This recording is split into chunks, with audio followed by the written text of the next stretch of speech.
Hey, this is Jpar, and this is the new review. This week on the show, we have Myles, we have Kathy, and we have Da Boo. This week, we review The Jungle Book. But before we get into that, say hello to the crowd, everybody. Hi, everybody. Hi there, it's Kathy. Hey guys, Boo here. And Boo's the only one who introduced himself. No, you Nope, introduced Kathy. yourself too. Oh, boom, shots fired. Kathy can learn. That's because everyone knows me by now, you know. The suave debonair. Of course, who can't, So this week, we are reviewing The Jungle Book, which is the new Jungle Book. Yeah, I know, we're a little bit late, guys. Reviewed all those other ones as soon as they're out in the theater, but this one, I guess, kind of missed our radars when it first came out. We watched it a little bit later. It's available now on Blu-ray, so hey, we're not late for the boat just quite yet. But yes, this came out in April of this year. It's Jungle Book. It's rated PG, and it's directed by Jon Favreau. And it stars Neil Sethi as Mowgli, and of course has the voice talents of Bill Murray, Ben Kingsley, Idris Elba, Lupita Nyong'o, Scarlett Johansson, and Christopher Walken, many, many more. So some people want to know, I mean, with Disney remaking all these cartoons, our beloved classics, does this movie hold up? Is it as good, or is it better than the animated Disney classic? Well, we're here to tell you just what we think. And why don't we start with you, Kathy? What are your first impressions of The Jungle Book? I enjoyed it very, very much. I actually thought that the live action was better than the animated version for many reasons, actually. Mowgli was depicted very, a lot smarter, a lot more innovative. He wasn't always underfoot. He was actually contributing, you know what I mean? He wasn't an annoying character. And even though that the animals were speaking, it wasn't annoyingly done. It was actually very tastefully done. They still kept a lot of their animal correct characteristics and such. It wasn't overly done either. I think the voices, the kids' voices for the wolves were very cute, but that has nothing to do with why I liked it better or not. I just wanted to throw that in there because they're adorable. But no, I really enjoyed it. I like the fact that they brought in the old songs.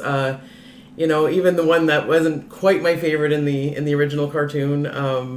But I'm so glad it made it in there. I don't know. It was a very good experience. The Jungle Book was one of my favorites as a child.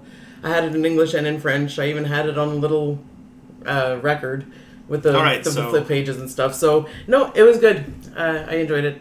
Okay, great. And just to reiterate, because it's actually been a couple of weeks since we did a new review, we're going to do the first 10 minutes spoiler-free, so I'm going to keep that in mind. And once that's done, we're going to surmise a rating for it, but without giving anything away. And then we're going to flip over into spoiler town, and then we're going to let loose on what we really like or really hate about this movie, and we're going to get to our favorite and our least favorite about the movie. With that being said, what were your first impressions, Myles? I liked it. I'm not going to lie, I was kind of a little hesitant to even watch it because I figured it was going to be like a kid's movie. I didn't have any kids to watch it with, but it was actually very well done. The CGI was on the money. Like those animals talking and everything was really well done. I don't know. It was really good start to finish. I liked the songs. It definitely reminded me of the old shows and Tailspin and things like that. Tailspin! I rather enjoyed it, start to finish. Great. And first impressions, those spoilers, Boo? You know what? It definitely reminded me of the original in a lot of ways. Similar to Myles, I think I had some worries going in, but I don't know if I was so much worried that if it would have been a child's movie. I think I kind of expected that, to be honest. But what I was surprisingly presented with was actually kind of a movie that was almost a bit more than just a child's tale. It was a child's tale, but with an adult kind of look to it almost, because when we're dealing with real animals, it really adds a different tone to a movie versus clearly the original classic cartoon. Having said that, I kind of felt like I was glad to see they had a great casting for the voice actors. It was perfect. I'm sure there's some that could have been done differently, but that's just because each of them brought their own personality to the character, and I appreciated that. Bill Murray especially. I mean, we all know what kind of individual he is. So bringing Baloo to the screen was a little different. Hence why the CGI, I think, was, like you said, Myles, it was spot on. I didn't have to worry about the look of the animals kind of throwing me off while the story's being told. So I was glad to see that. So for me, it was a really nice surprise, refreshing, and definitely brought me back to the original. Actually, I gotta agree with pretty much everything you guys are saying. I mean, it's I actually enjoy it more than the original. I was never a big fan of the original animated cartoon. I thought when it came to the Disney cartoons, it was one of the ones that was devoid of a plot, or like I never knew what was happening. And like Kathy said, Mowgli's always getting into trouble. He's just a dumbass, always falling into trouble with these animals, and Baloo or Bagheera has to save him. In this one, he's much more smarter and uses his I'm not going to get into the spoilers, but I'm just saying he's a bit smarter, and they show that in this. And the songs were in there too, and like I said, like you guys said, I enjoyed the CGI, and the voice acting was great. I mean, I definitely have my problems with this movie. We will get into that a bit later. So let's break it down. Let's not break it down yet. Let's give a rating to this. Let's still not give away any spoilers, and then we will discuss in the spoiler version. So, Kathy, yeah, go on. I'm going to give it a 4 for sure. I really, really enjoyed it. 4. And do you want to say a reason why it gets a 4 without giving anything away? That's what I was trying to do. No, I just really enjoyed the feel of it, the flow of it, the look of it, everything about it. I actually enjoyed it better than the first, so I will give it a solid 4. A solid 4. All right, and Myles? I'm going to give it a 3.5. I was going to give it a 4, but there's something that happened a quarter of the way through the movie. I hope it was going to get resolved near the end, and it didn't. It was kind of a loose end. So 3.5 for me. I'm going to go with a 4 as well. It's something that came as a surprise to me. It was something that it came out around the same time as Civil War, so that's why it definitely flew under the radar. Plus, with all the movies that were coming up, there was so much I expected out of this summer, and I did not get it. I mean, a lot of the movies this summer fell flat. Jungle Book was a great surprise. I wish I actually saw it in the theater. So, a 4. That's funny. I think we're all on the same page, it feels like. I was leaning towards a 4 out of 5 honeycombs. One of those things where I felt like this movie where I expected it to deliver. It definitely did. So I can't walk away from this movie disappointed. There are things we can gripe about, like any other, but I don't felt like it swayed me from enjoying the movie. All right, great. So, fairly warm reviews for The Jungle Book, directed by Jon Favreau, the brand new one. You check it out now. It's on Blu-ray. It's one of the better movies of the summer, easily. So if you've been disappointed or you're listening to our reviews saying it's like, God, you guys don't like any of these movies this summer, well, it's because they all sucked. So go see a movie like The Jungle Book. It was actually pretty good. I agree. Agreed. All right, so we're going to flip over into Spoiler Town now. And before we get into dig into this movie, I think you had some trivia and some facts to read there, Kathy. Yeah, I was looking through these, and there's just some really, really interesting facts that I had really no idea about it. I think for the first thing that came to attention is that amid the treasures of King Louis's temple, one of them happens to be Genie's lamp from Aladdin, and I didn't catch that, and I'm extraordinarily disappointed in myself. In the Jungle Book, King Louis was an orangutan. In this film, he's a giganto...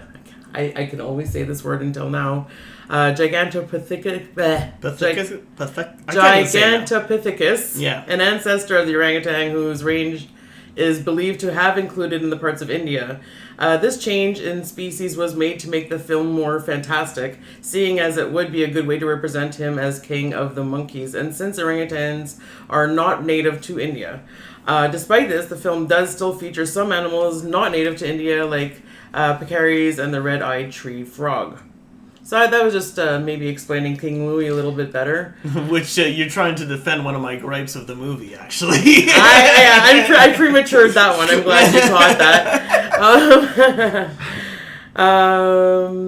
Doo-ba-doo-ba-doo. Oh, this is cool as well. The actor Neil Sethi said that since he's never actually worked with real animals on set during filming, director Jon Favreau would on occasion stand in for where the animals would be present, and most notably as Shere Khan lunging out from the tall grass. I did not know that. Anyway, that's not that. Oh, the CG character Baloo is so large and furry, it took almost 5 hours of rendering time per frame. Oh, yeah. Per frame. There is That's a lot of insane. detail in Baloo, I noticed. Yes, it's because he looks like a bear, but they had to make him look gray. So there's like very like faint shades of gray in his fur. Mm-hmm, exactly. This was really interesting as well. Bill Murray voices Baloo in this film, and his older brother Brian Doyle Murray had voiced Baloo in the Jungle Book Mowgli's story in 1998. I didn't know that. Oh, is that the one with Jason Scott Lee? Yes. That I didn't know. I hadn't caught on. Yeah, I didn't. Is that 88? 98. Oh, 98. Yes, that makes sense. Yeah. That's interesting. Mm-hmm. And this is the first time that Kaa the snake is portrayed as a female rather than a male. Jon Favreau said that the change was a deliberate one, as he felt that there was too many male characters in the Jungle Book. Yeah, I agree with that. Yeah. What am I checking? Fact check which movie that was. I just want to be certain which Jungle Book it was. The one, the 98 with his brother voicing it. Mm-hmm. I just want to be certain which one it was. So I think it's the one with Jason Scott Lee, but I want to be sure. Right. Oh yeah, that's cute.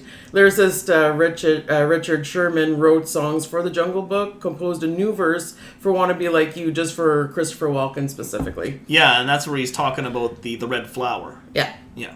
That we knew. I got the year, but what am I looking for? Is it 98? No, it's 94. So that's not it then. It's not the one with Jason Scott Lee then. There's one in 98. That's the year. Yeah. Probably not mainstream one. I don't know. Possibly not. No. There are quite a few iterations of Jungle Book out there, to be honest with you. I didn't even know that was his brother. No, Wow, neither did I. This is blowing my mind. That guy. Mind blown. You see? That's his From brother? Noah's Arcade, aka Wayne's World. That's Oh! I did not know that it was his brother. Wow! Well, I don't know. God damn it. No, Is that who that is? I didn't- It looks I didn't like him. realize that. Yeah. Oh. Christmas Vacation. We have. You can name a lot of different. Oh, Clancy Brown. There's a famous voice. Isn't it really his brother in Scrooged? I'm not sure. I always thought that they looked identical, so I always assumed that they were actual Oh, brothers. now we're being They led are. down a path. No, they are. I'm pretty sure wow. they There's are. a lot of Murrays. 1, 2, 3, 4, 5, 6, 7, 8. There's 8 brothers and sisters. But they're not all actors, are they? Let's not go down that path. There's That'll be the all we Murray know is that show. there's a plethora of Murrays and. Yes. Wow. All right, so is there anything else interesting on there? Well, this is one last thing. This is Jerry Shandling's final film, released less than a month after he died. Oh, all of a yeah. sudden of a heart attack. He did provide the voice of Icky the Porcupine, a character from Rudyard Kipling's original novel, who was not present in the '67 film. Similarly, The Jungle Book also had I thought that was Billy Crystal. It was Gary Shandling? yeah. Oh, shit. That's one of his brothers too. I don't know who that Yeah, is. He's a that's comedian. pretty much it. Then it just goes on to list all the voices that he did. But yeah, just a tip of the hat to Gary Shandling. Tip of the hat. Yeah. Rest in peace, sir. He has done quite a bit. Oh, yeah. Gary Shandling's done so much. Yeah. He's another one who's passed away recently. It seems like we keep talking about departed actors who just passed away recently, but I mean, just their work always seems to come up, right? Because what they've done, it eclipses. Like, I mean, you almost make yourself immortal sometimes when you do this stuff because everyone knows you. You almost live through everyone else in some weird way, you know? It's pretty deep. Jungle Book, 1967, the original animated. That's when that came out. And, yeah, I don't know what else to say about that one. That one was directed by Wolfgang Reitherman and stars, I guess, the voice talents of Phil Harris, Sebastian Cabot, and Louis Prima. Or Prima, however you say that name. But, yes, that's quite a long time ago from this version to this updated version. And like I said, me personally, I think I just enjoy it no, I do enjoy it a lot better than that animated one. I felt the old animated one was just not as strong as some of the other Disney animated classics. So let's get into what we really like and what we really don't like about this movie. Well, what I really like, I'm glad that they picked Bill Murray for Baloo. Even though they did play Baloo slightly different, I think they had similar personalities, like in the base level of it. So it actually was able to pull off Baloo well. And I'm glad that somebody did, because I would have been very disappointed otherwise. There was a very unexpected scene where it actually scared me a little bit when Ka was squeezing Mowgli, and which whatnot. is voiced by Scarlett Johansson. Yeah, and she did a very, very good job with Ka. I didn't even realize that she wasn't supposed to be female. I completely forgot, and she made me do that. I thought Her that was a voice- really good decision because of the reason you said. Yeah. And I also find that scene weird in the animated one, so Well, I'm glad they changed it to a female. didn't they try to recapture that whole hypnotized approach where just not only the sound of her voice, which I think we can all tend to agree, Scarlett has a really distinctive voice that can be very seductive. Yeah. In such a natural sense. She doesn't even have to try for crying out loud. Well, of course. And then here comes along the snake version with her voice attached to it in a moment where she's trying to hypnotize the young child. It made perfect sense to me. Like, that whole scene just naturally flowed, as I think Kathy had put it earlier. It's almost like the same reason they chose her in the movie Her as the voice for the iOS system. Right. Yeah, exactly. For the For the the AI. OS system. Oh, yeah, the operating system, right. Yeah, exactly. Her voice is such a distinctive one that I think that's exactly why she's been given these roles, right? So that's a good casting, on their part. Absolutely. And like you said, Bill Murray as Baloo was perfect. Yes. Because when you think of Baloo, you just think of that slacker bear who's singing about the bare necessities of life. It's basically like a hippie living off the land, right? And like Bagheera is so serious, and like the way of the jungle and all this. So who's everyone's favorite slacker type character? Bill Murray. Like, you put that voice in there. I mean, I know like John Goodman did the voice in the Jungle Book 2 when they did like the animated. Yeah. But even John Goodman has that kind of laid back voice, so Yeah, it's he's like a also perfect. good, yeah. It's a perfect combination. Yeah. Even the other voices, Ben Kingsley's Bagheera was great too. No, But I agree. there's one I gotta disagree with. Christopher Walken That was as awkward. Louis was really weird. You know what? I was really enjoying the movie, and this really bugged me. It got to a certain point, they get to this Louis character, and I hear the Christopher Walken, I start laughing. It's kind of funny. And what does he do? The cowbell, right? So that was a cute little Easter egg. Mowgli's ringing the cowbell, and then Christopher Walken voiced monkey or simian, whatever, fucking baboon shows up. King Louis. Yeah. Right, Shows yeah. up, and he's talking with his Brooklyn accent or his New York accent, and you're going to get me that red flower. It's like, it just really took me out of the movie. Because one, Louis wasn't that big, and he was just ginormous for no reason. And it was just like, that bugged me. And then he's like chasing him. He was chasing him through that one part in that very Lord of the Rings scene where he's like hiding behind that one pillar, and then he's like, oh, Frodo looks one way, and then he looks the other way. Oh, there's the troll's face. They did the exact same thing with Mowgli and this giant fucking baboon who's not even supposed to be this big, who has a Brooklyn accent. It's ridiculous. And then the whole The accent temple was falls in on him. bad. And it's like, it's like they really didn't need that scene. Like, they could have like done that a little bit different, and I would have enjoyed this movie a lot more. What do you guys think? Well, I I completely disagree with you. Really? Yeah. You actually like that scene? I or? liked it, yeah. Okay. Everything about it. I like the accent. I like that he was bigger. It just made sense the way all the little monkeys were like hanging around, and he'd toss out things to them, and they'd all grovel to him. He's And very much the King Louis that we expect him to be, right? He's the Exactly. king of the apes. Yes. Actually, you know what I have to laugh at is that I feel like what you're kind of worried about, Jay, or what you did not like about that whole scene was exactly what the scene was all representing.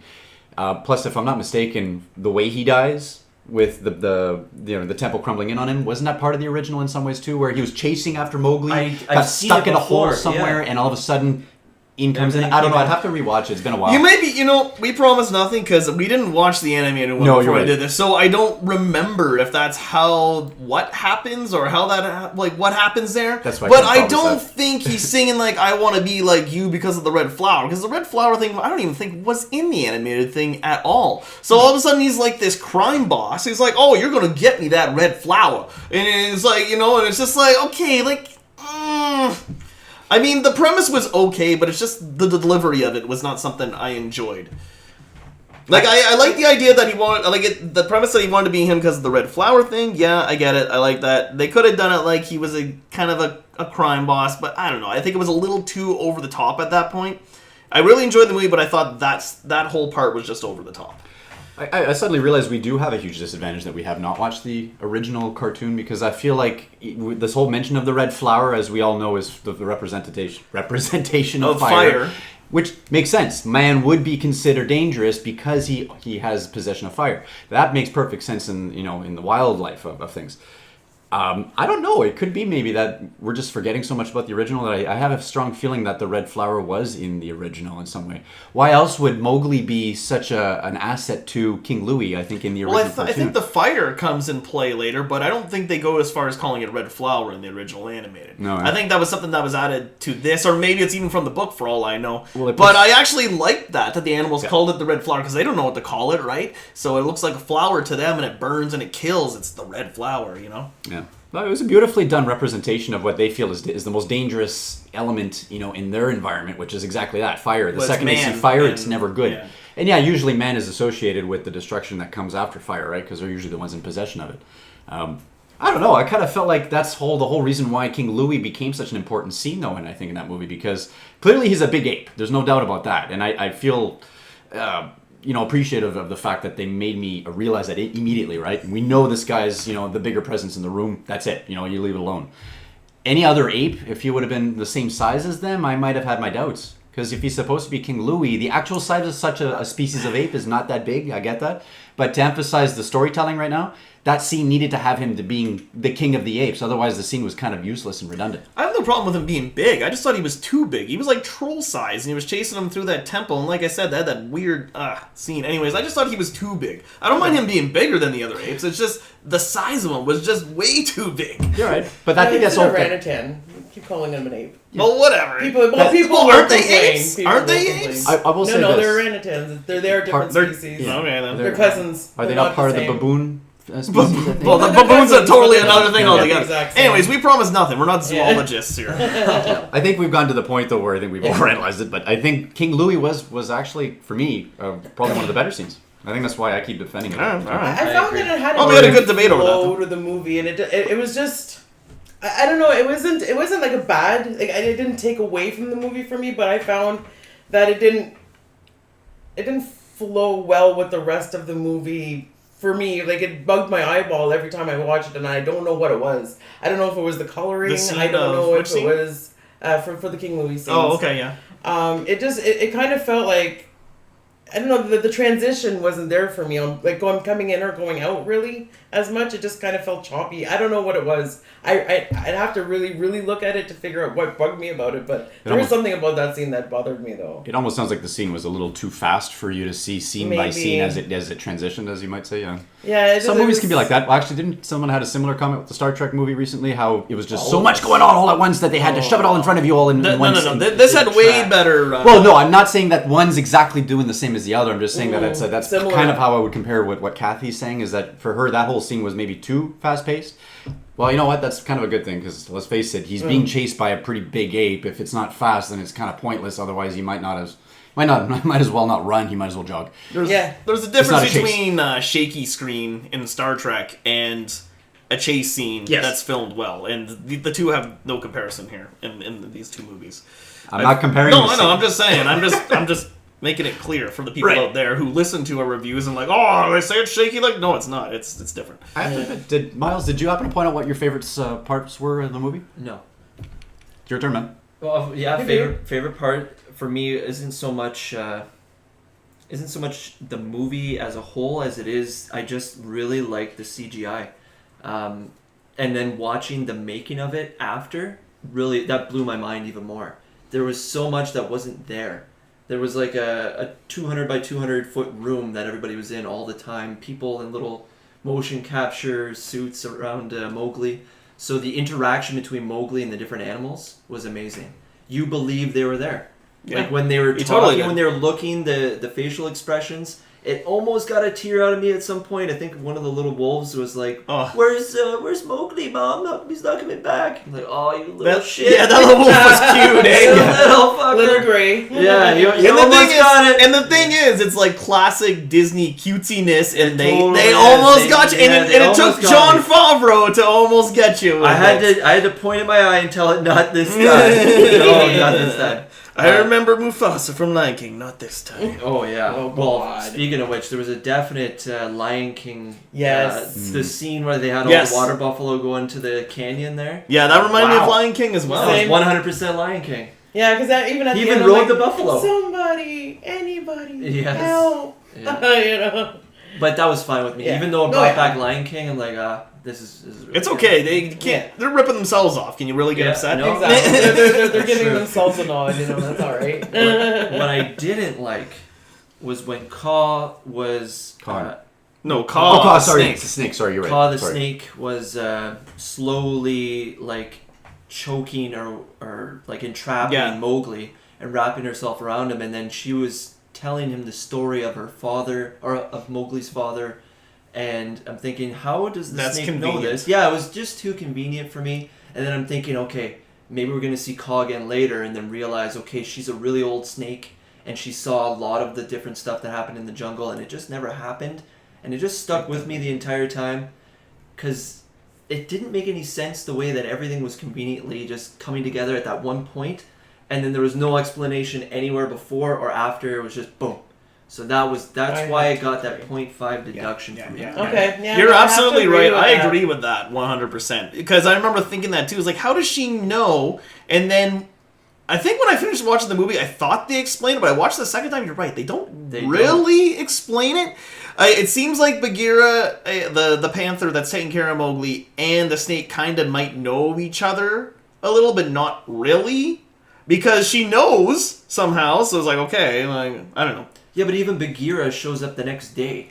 Because after Khan... They never explained it, though, you're right. Yeah, after Khan kills the father, and the father, spoiler alert, burns his eye, Yeah. the next day happens, and the kid, Mowgli, comes out of the cave and sees Bagheera. Well, that's the next day. So, how did Bagheera know... Yeah, they that didn't this say they happened? didn't say like she Even was if he- in the trees Yeah, or even anything if like he that. did know, and he told Ka, it still wouldn't make sense. So I don't know. That for me, I needed that because they gave it to you like they gave you this huge story. Here's your father. Here's why Khan lost his eye. Here's why you're in the bush. I don't know. You know who what? told That you part from. could have been left out. It could have been. Honestly, it could have been. But because they went for it, they didn't do it.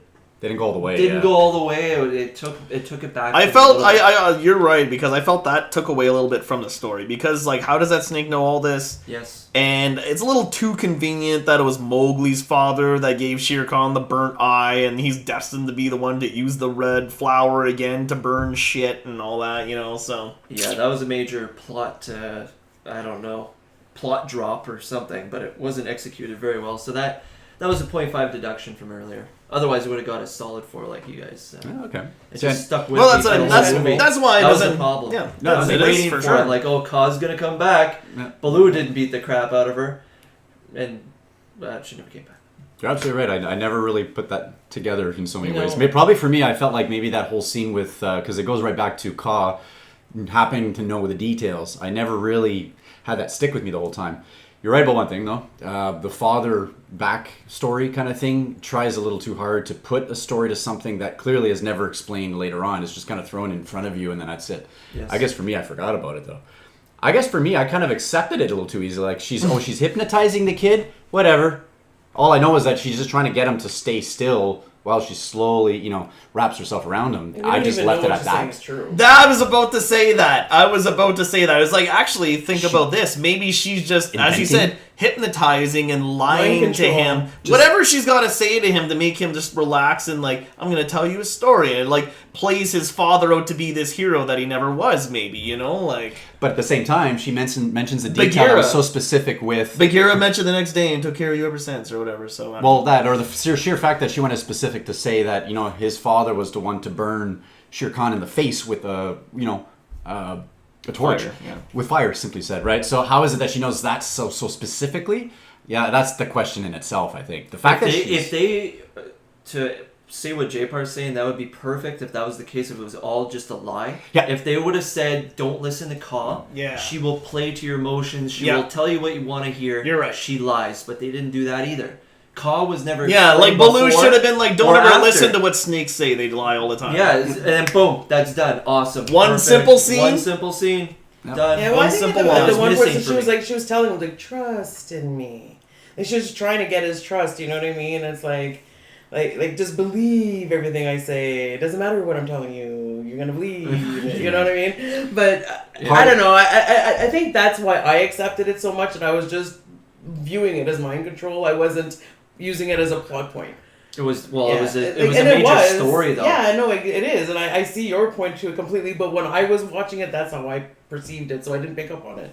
Yeah, see, it's So funny it's how a good eye, yeah. it bugged you, but it didn't bug us. I think that's Yeah. what she's trying to say. I thought that was a little odd too. But you're right. If that actually was a little bit of a detail that, if they could have omitted that little detail, it probably would have made a better scene. Enough to say she's still hypnotizing the child, but not going as far as to telling such an elaborate story that you don't know where these details are coming from. It's just convenient. I think I would have liked it if the story was a little more ambiguous. You didn't know what exactly she was That would telling have been him. fine. Yes. Well, Yeah. that would have Yeah. been fine. But Yeah. it was so specific. Yeah, it was very specific. The eye got That burnt. scene. The father was there. Father's dead. Kids left in the bush. That's what I Bagheera mean. It's takes like, care let of me them. tell you a story Wow. about that happened many years ago in the jungle. And there's like, maybe it's just a story amongst the animals that they know. They don't have names to these characters or people or how it happened. Yes. But it's like, this happened. And maybe she suspects Mowgli is that child, but doesn't know. You know what I mean? They could have done that a little bit better for Well, sure. then again, though, he is the only human. The man cub, Yeah, yeah. he's the only man cub, and so I'm sure that the animals speak and whatever, and word travels. You know what I mean? Again, it wasn't explained. I mean, I could explain it in my head till Tuesday, but it doesn't make it true. So yeah, no, that's Well, how that was I- it for no, me. That's That's how what I, stuck with me from that point when it happened Yeah. to the rest of the movie. I just wanted that one little line, like you said, you nailed it perfect. One of you two said, "Don't listen to snakes. Snakes lie. They tell you what you want to hear, so Yeah. that they can hypnotize you." And it's like, oh, okay, well, that's perfect. So now his story is ambiguous again, and it's magical. Yeah. And now that could be something else in maybe a sequel. And this or is a what I prequel. mean. Yeah, and this is what I mean. With these kind of details in movies, the Force, magic, Mowgli's backstory, sometimes it's good to kill, like these yeah. things a little I agree. ambiguous. I agree. You don't have to tell me every little thing.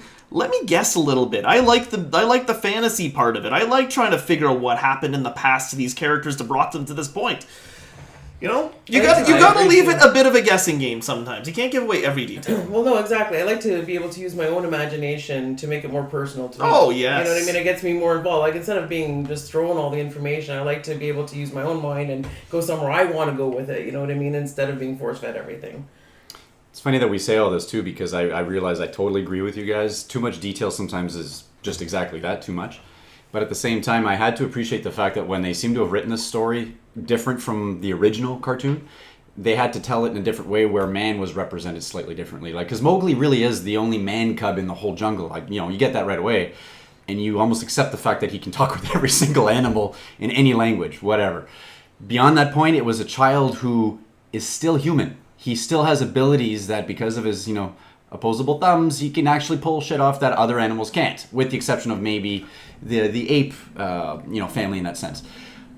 So when the whole movie would go about, you know, those little moments were one of my favorites actually out of this movie was the scene where Baloo got him to figure out how to get the honey down. Yeah. What does man do? He fashions tools to help him get the job done instead of relying on sheer strength or sheer whatever. The child could have just as easily tried to climb the cliff, but he knew the second he looked at it, it's like, yeah, no, I'm gonna die. Instantly, he goes and looks around for, you know, materials that are around him. That spoke to me that they actually concentrated on what would he be able to bring to the table that would be different from other animals when the same scenario was brought up. But again, it's still telling the exact same story from the original cartoon, but in such a way they twisted it so that I'm like, oh, I can accept it. That was great. That hypnotize moment. That could steer me off a little bit. I'm just glad it didn't.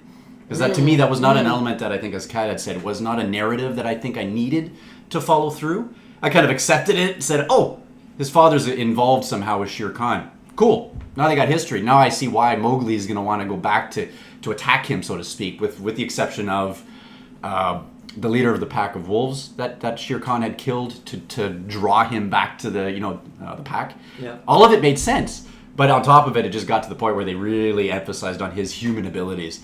I think I was just trying to say that they emphasized on the human element. The fact that he actually had abilities. And I actually like that too. I like that change of the story that he did things like a human. He invented tools to solve his problems, and like as Bagheera says, the tricks, human tricks, Man right? tricks. Man tricks. So like, don't rely on that. Rely on the code of the jungle. Rely on what I taught you. You know, like that kind of thing. So I really like that too, because and that's something that comes back to what Kathy said, is that Mowgli's this useless fool in the animated movie. But yeah, all he had to do was simply make tools and use his human ingenuity to get ahead of the animals and think, instead of just always bumbling himself into trouble all the time and having Bagheera or Baloo have to save him in the animated version. I find it kind of funny that you guys keep saying that he keeps stumbling about and Because that's what he is! Like, if you watch it, that's all I remember of that. I just remember that stupid kid just always getting into fucking trouble. Yeah, but you just said the key word as to why he's like that. He's a kid. He's a child. Yeah, so but the fact that you guys get and that's pissed off why it's that he's doing annoying. childish things is just Here's a funny. problem I have with movies. I hate useless characters that can't bring anything to the table. I can't stand damsels in distress who don't do fuck all. That's women and men, boys, whatever. I hate characters like that. Okay. I want useful characters. I don't like characters that are like that. But are we basically saying that Mowgli's useless? Is that what In we're the trying to animated say? version, yes, he is useless. He's still in part of the this. narrative. He's awesome because he actually uses his man tricks, which I'm saying is a great change to this live action version. I guess I could see that. I think that's also because the story's being told in a different point of view, right? Because Disney back then had such a different perspective on how man and the jungle tend to, coexist, right? Nowadays, I think it's safe to say we tend to be more aware of our planet Earth and everything else around us. That it's a lot smaller of a place, really, is what it is. So without getting too technical, I agree. Yeah, it's the fact that they took that same story and put him to good use. Probably part of the reason why I appreciate the fact that they put that human element in. He's not just some kid, like as you guys say, stumbling about. He's a child who's human, who has tricks, man tricks, as they would say, to bring to the table. But there's useful needs for that kind of thing, right? It only makes sense that he would do things differently than the other animals. Even if he's raised by wolves, he would still do it differently. Just because he would have to invent different ways just to keep up with his pack. Because like he said, that there's no way that he can keep up with them running on the ground, but he was able to, he taught himself how to run amongst the trees and whatnot, just so he's able to keep up with his pack so he can live amongst the wolves. So he basically, he is a child, but he lives in the jungle, so that means that he has to grow up really fast, and he's the only boy, so he has to learn how to defend himself. He has no claws, he has no nothing, and he's in the jungle. Yeah. You know what I mean? He has the pack to protect him and whatnot, but he has to invent things to protect himself, to make things easier, and to actually maintain his closeness with his family, type thing. All right, so is there anything else that anyone wants to touch upon? Well, the only thing I could mention really that I felt, because I really did enjoy the movie a lot, it's just I think the one scene that I had a hard time accepting a little bit more is the scene with Shere Khan dying. This whole chase up the trees thing was a little much for me, because I get that he's capable of climbing, yeah, but there were so many close moments where he should have just actually fallen that I felt like it was just a little too over the top. For all I know, that was just them trying to honor the original scene with Shere Khan dying in such a spectacular fashion. Maybe that's what they're trying to recreate. But I had a hard time taking that as his death and then just following the rest of the movie. That was the only thing I really had a gripe about, really. I remember in the animated cartoon, I think it was very... I keep saying animated cartoon. In the cartoon version, I think his death was very similar. He kind of just fell into fire. Right. And then it was like, I remember even watching that, because it's terrible. Because I remember watching it because of the Tailspin cartoon that you mentioned. Shere Khan was one of my favorite character in that series, because he was just such a...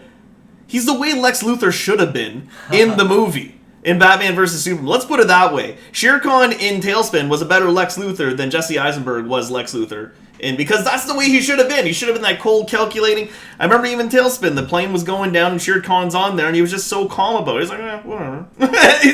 So I'm like, he's such a cool villain. And even, like, in Jungle Book, he was kind of my favorite character in that animated, well, except for Blue, in that animated story, because and so I was like, oh, he's not dead. It's like what you said. It's like he could still be alive for all you know, right? Like the way it happened, he could have. I don't know. I think they made him more. He was dead in this though. Yeah. But in the animated one, it was kind of like, not sure, because you didn't really see him fall into the flames like you see this. Yeah, you're right. It was just too theatrical, maybe, is what it was. I don't know how to exactly explain it. It was just the only scene that really I had a hard time watching and kind of just saying, oh, okay, like I accept it. You know, Shere Khan died. He almost got, Mowgli and all, but it was just too many close calls. Him climbing up that tree as a good example, the hollow tree that was dying. Which is the reason why he climbed it. We all got that. Yeah. But in my mind, I'm always thinking, okay, well, just as easily as Shere Khan could be, putting on too much weight on these branches, why is Mowgli suddenly accepted on these branches more so? Yes, I get he's a little lighter, but these branches were wilting and dying immediately. So his weight alone should have been enough to just kind of make him fall to his death. It was just too much.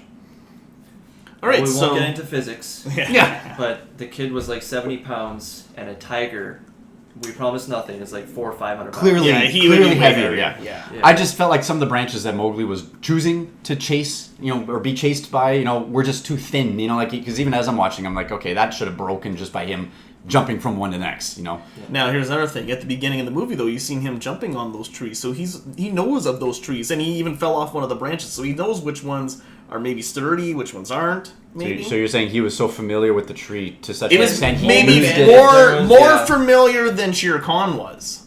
Okay, yeah, you know what? I guess if you put it that way, I could accept it, but I still have a hard time just watching it and saying, "Oh yeah, Khan's dead."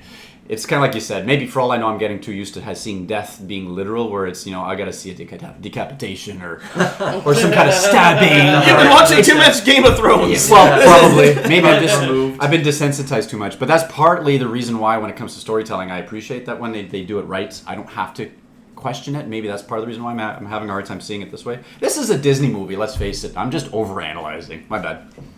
All right. Is there anything else that anyone wanted to add on to this? No, I just very. All right, so we'll go around the table and say your very favorite and your very least favorite about the movie to finish this off. My favorite, Baloo, always will be. The way he was made, everything, the CGI, the voice, everything. My least favorite part was the cutscenes being like to King Louis. That's my biggest gripe. Myles.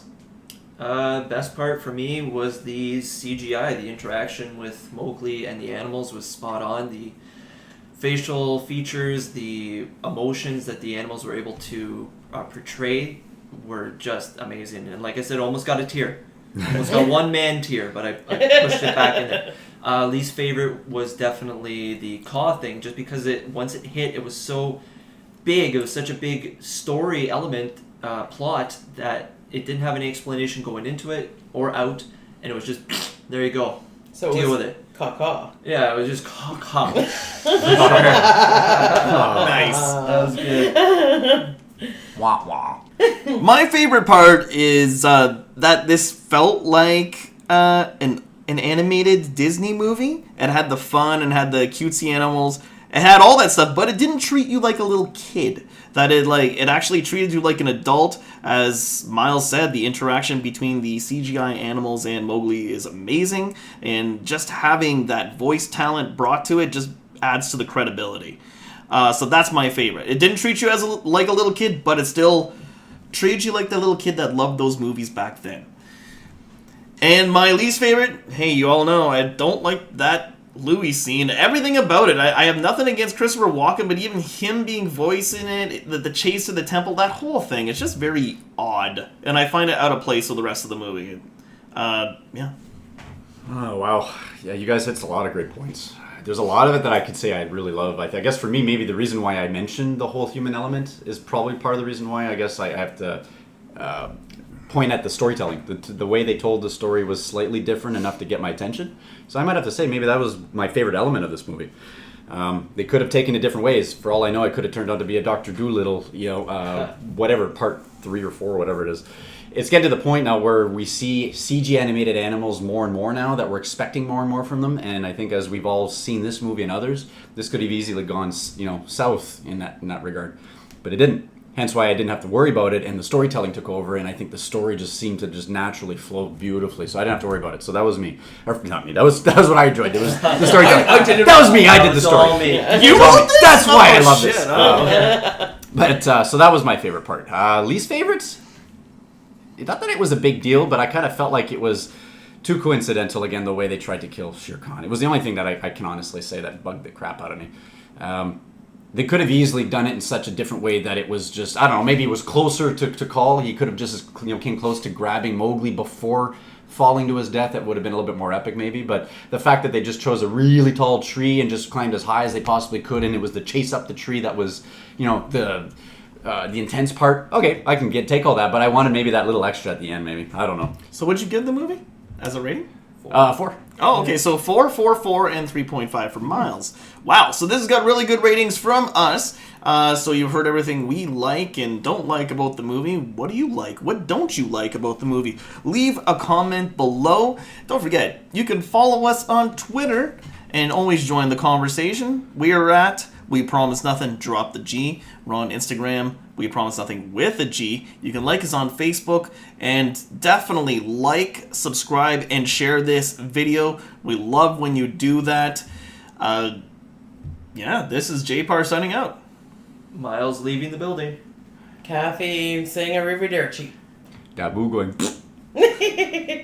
And if you disagree with anything you've heard on the show today, remember, you can leave a comment below, but as always, we promise nothing! Good night.